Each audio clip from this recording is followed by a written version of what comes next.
ہر نفسیاتی بیماری پاگل پن نہیں ہوتا۔ ہمارے معاشرے میں نفسیاتی بیماریوں کو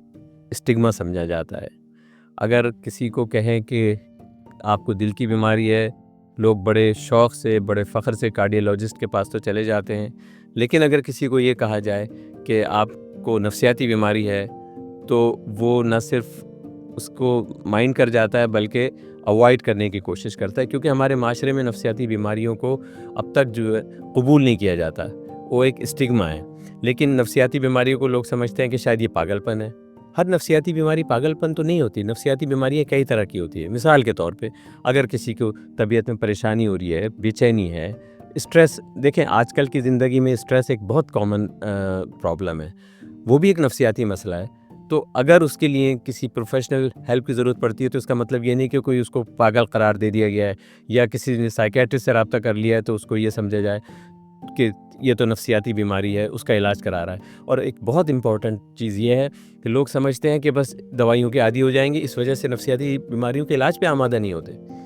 ایسا نہیں ہے، نفسیاتی بیماریوں کا علاج ایسا نہیں کہ ساری عمر چلتا ہے۔ نفسیاتی بیماریاں مختلف طرح کی ہوتی ہیں، کچھ بیماریاں ہوتی ہیں جو کہ کرونک مینٹل النیسز ہوتی ہیں۔ میں نے بتایا کہ نفسیاتی بیماری مختلف طرح کی ہوتی ہیں، اسٹریس ہے، ڈپریشن ہے، کچھ لوگوں کے پاسٹ ایسے ہوتے ہیں معاملات یا ان کے تجربات ہوتے ہیں جس کی وجہ سے ان کی زندگی پریشانی سے گزر رہی ہوتی ہے اور بہت جلدی ٹھیک بھی ہو جاتے ہیں۔ کسی کو نیند نہیں آ رہی ہے تو نیند کی دوا اس کا صرف حل نہیں ہوتا، نیند نہ آ رہی اس کے پیچھے ایک پوری وجہ ہوتی ہے۔ اگر ان کو دیکھا جائے کہ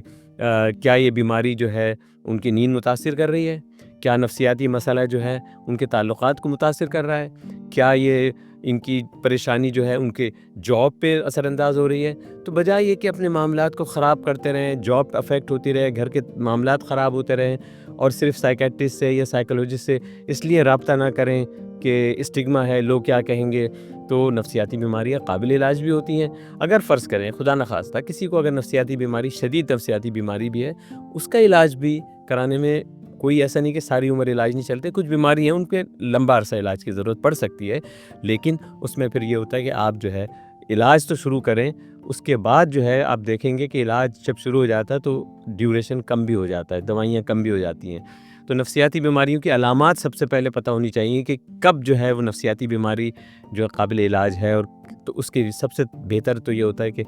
انسان کو اگر نیند نہیں آ رہی ہے، اس کی بھوک متاثر ہو گئی ہے، اس کے تعلقات خراب ہو رہے ہیں، طبیعت ذرا سی بات پہ اس پہ چڑچڑاپن آ رہا ہے، غصہ آ گیا ہے، تعلقات خراب ہو رہے ہیں، رونا آ رہا ہے، زندگی میں بیزاری ہو گئی ہے، موٹیویشن نہیں ہے، کام میں دل نہیں لگ رہا ہے، یہ ساری علامات بتاتی ہیں کہ کوئی ہے مسئلہ جو کہ ان کی زندگی کو متاثر کر رہا ہے۔ تو ایسی صورت میں سائیکیٹرسٹ سے، سائیکولوجسٹ سے رابطہ کرنا چاہیے۔ نفسیاتی بیماریاں قطعی طور پہ جو ہے ان کو اسٹگما نہیں سمجھنا چاہیے۔ بالکل اسی طرح جس طرح انسان کی دل کی بیماری ہو سکتی ہے، اس طرح دماغ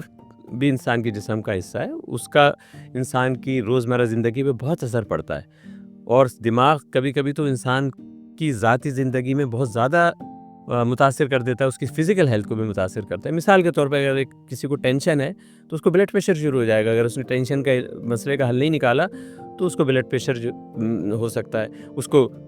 ایسیڈیٹی بڑھ جائے گی، اس کو السر ہو جائے گا۔ تو اس لیے جو ہے اپنے فزیکل النس کو بھی بچانے کے لیے مینٹل ہیلتھ کا خیال کریں۔ آپ اپنے دوستوں کو بھی، اپنے رشتہ داروں کو بھی، کولیگز کو بھی، پڑوس میں جو بھی لوگ آپ سمجھتے ہیں کہ اسی مسئلے سے دوچار ہیں، ان کو بھی گائیڈ کریں۔ مجھ سے رابطہ کرنا چاہیں تو صحت یاب کے پینل پہ موجود ہوں، اپنے لیے بھی اور اپنے لوگوں کے لیے بھی سائیکیٹرسٹ اور سائیکولوجسٹ سے رابطہ کر سکتے ہیں۔